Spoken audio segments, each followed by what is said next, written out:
Today, we're answering a question that's been on my mind for over a year now, and it's all about spraying. We spray because it's supposed to attract more smoke, and it's supposed to help keep things moist. That's the question on my mind. Is it actually worth it? Today, we're gonna answer that question. Let's get into it. What's up, barbecue fans? Welcome back to the kitchen. I would love to be saying patio, but it's raining once again.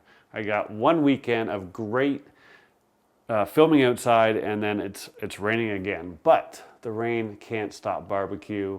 So today we're filming inside, but we're definitely using the Yoder YS640S to knock out this experiment here.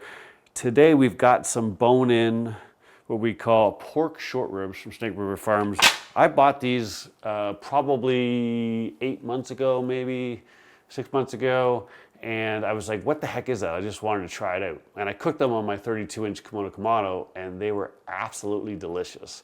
So we're gonna use them for our experiment today. The reason why I'm going with these is because they are thicker. They're gonna take a little bit longer to cook. So I'm gonna have some more time to spray and see if this actually matters. So a little bit of context here. About a year ago, I stopped spraying my brisket altogether. Don't bother. Don't look at it. Just let it go. Adjust my temperatures as I want. And, you know, my thought process there is that as the fat starts to render out, it's self-basting. So, you know, people say to spray with water, 50-50 water, apple cider vinegar, whatever you want. And it does two things. Number one, it's supposed to attract more smoke. And number two, it's supposed to help keep some of your crispy edges tender. Now, I'll tell you right now, if you have a jagged edge or a sharp edge on your meat because you didn't trim it properly, and you use anything with convection, the Yoder's got a fair amount of convection for a pellet grill, or an offset, you can spray water on it every 20 minutes, it's gonna get crispy. And you know, so far, I can't really think of a time where I think adding some moisture on the outside is really added to the moisture on the inside. But I've always done it because it's supposed to attract smoke. The other problem here with this is there is what we call evaporative cooling. So what's happening is we spray this and it's evaporating because of the convection, because of the heat, and it's lengthening the cooking time. So the question on my mind today is, are we just lengthening the cooking time for absolutely no reason? So this package is gonna have 4 in there. What I'm gonna do is I'm going to spray 2 and not spray 2. We're gonna try them and see what happens. Let me open these guys up in my sink. There's a little bit of moisture in here that I don't want all over my board here. Last time they were cut into 4s. This time they're cut into 2s, I think. I can't remember, it's a while since I did that video, but either way, I just needed 2, one that I could spray and one not to spray. So let's have a look at what we got here. Put one of my gloves on here. I'm gonna do a little bit of trimming. Now, you know what, before I do that, we're gonna make up a rub. So I don't want our rub to interfere with our experiment today, so we're not doing anything too crazy. I got just a tiny bit in there. We're gonna do some fresh cracked pepper. And I gotta tell you, if you have not broken down and bought one of these pepper cannons yet, you are missing out. I use it all the time. It's probably the best money I've spent. I mean, yes, it's expensive, but it's a one-time purchase. And once you use one, you won't want to use a regular pepper grinder again. I actually bought one for my dad. So like just in that short amount of time, that's about a tablespoon and a half, right? Try doing that with this standard pepper grinder. All right, so there's closer to 2 tablespoons. We'll dump it in here. This is just Diamond Crystal Kosher salt. I keep it in a smaller bottle so it's easier to pour. We're gonna go 50-50 today, roughly. Maybe a little bit pepper forward, but not too much. And then here I've just got some garlic powder, which we're gonna do, I'm gonna eyeball it, but probably 3/4 of a tablespoon. I like me some garlic. I'm also afraid of vampires, as I always say, so we'll go a little bit more onion powder, but we're close. It doesn't have to be perfect. We'll give this guy a little bit of a shake up. There we go. We've got something to put on there. So let's get this stuff out of the way. Just a vein here that I want to get rid of. And what we've got here is we've got 3 bones there, okay? And I'm gonna kind of round off my edges a little bit, right? If you leave a jagged edge, it will get crispy on you. So I didn't research it, but if I had to guess, this is a baby back rib with some loin on top of it. I gotta tell you, I made them for the first time when I was like shocked at how good they were. Super flavorful, tons of moisture. You know, recently I had someone, a comment warrior on me because I didn't show washing my hands, and it was a chicken video. Like, what value does it have if I show every time I wash my hand? I mean, it just makes the video longer. But they were very adamant that I should be showing that. But I do wash my hands. I do wear a glove to make it easier so I don't have to wash my hands as much. But look, if you're doing backyard barbecue or whatever, you're working with raw meat, common sense says wash your hands before you touch other things. If you season up a little higher, you get a little bit more of an even coverage. Make sure you shake your rub up a little bit there. Some of the smaller stuff will fall through pretty easily. We definitely want some pepper on there. Don't really need to season the bottom because there's just membrane there. I've been doing a lot of videos in regards to the membrane, but we don't need to remove that. Here we go, we're gonna let these set for just a minute. Before I started, I went outside, we fired up the Yoder. Today we're using some Bear Mountain oak pellets. We're gonna run at 250. So as I said, it is raining outside. I'm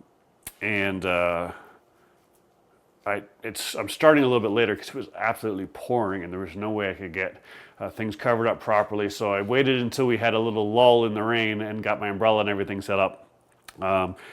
So because I'm starting a little bit later, I want to cook a little bit on the faster side, but I still want to have some good smoke flavor here.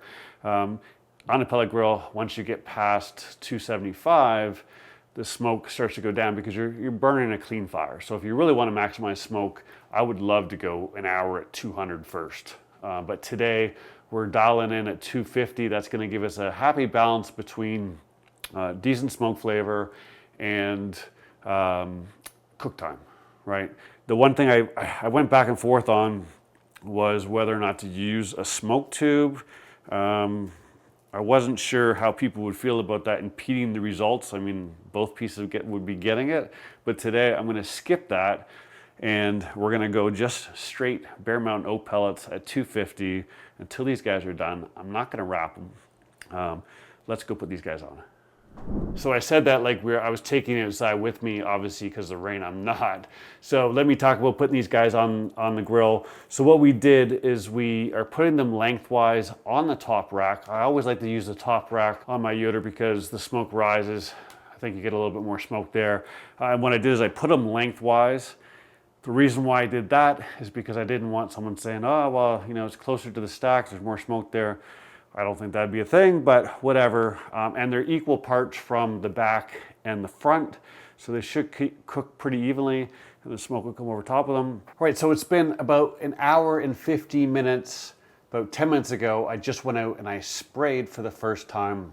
You can see, if you look at our seasoning, not that there's a heavy rub on there, but it's nice and dry.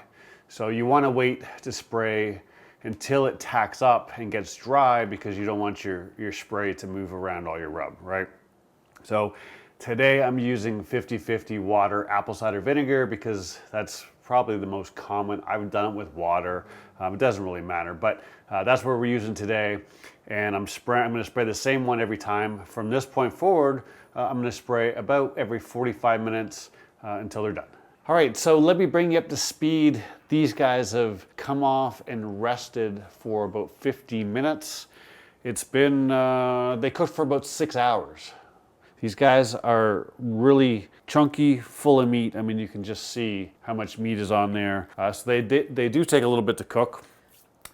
So we waited an hour, we sprayed, I think I showed you that already.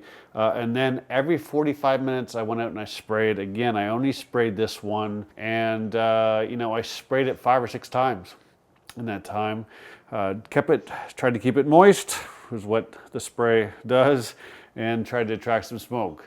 So what we did here is I pulled them both right around 202. Now this guy has a little bit more meat on it, but it did take an extra 20 minutes. So what I did is I brought this guy in, I let it sit for 5 minutes, then I cover it in foil, and then I put it back out for maybe, I don't know, 5 or 10 minutes just to kind of bring it up to temperature. And then I pulled them off together and I let this guy rest uncovered, and I foiled this guy just loosely so that I can get them kind of close to each other. I mean, it's not that big a deal. We're not talking about tenderness inside.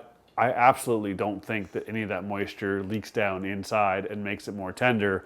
But what we're trying to figure out is whether or not it deals with any of the crusty spots. So if we look around here, take that guy out of here, looks pretty darn good. This is the guy that was sprayed. Definitely a little bit more of a band of fat in there, but like, look at the front here. Still dried out. Not dried out, but dried to the touch, right? About the same. If you look at them side by side, I'm looking in here and then I'm looking in here on this one. They look pretty much identical there. So I'm not really thinking that moisture helped the outside at all. Let's get these guys off. Have a cut in here. This is the one that wasn't sprayed. This is the one that was sprayed. And I'm gonna go right here in the middle. Man, look at that moisture. We got a little pool there already. So we'll put that guy off to the side, and then we'll take one of these guys. I'll take one at the middle as well. Again, look at that moisture. Now, if we look at smoke rings, whew, that one's still a little warm. I don't know. They both have this is the one that was sprayed, very pronounced smoke rings. I'm not really seeing much of a difference there. I mean, there is one little section here that has a little bit more pink than the other, but you know, this one gets pretty darn pink in there too. It's all the way around. I'm not seeing too much of a difference. We'll try it. Let's have a taste here. So this is the one that was not sprayed, so I'm gonna try and keep them. If this one's gonna be less smoky, I wanna try the one that's less smoky first.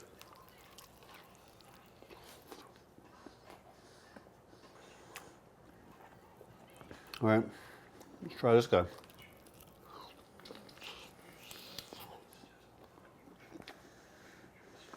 Well, I've put some thought into it, tried a little bit more. I don't think there's a difference. I really don't. They taste pretty much the same to me.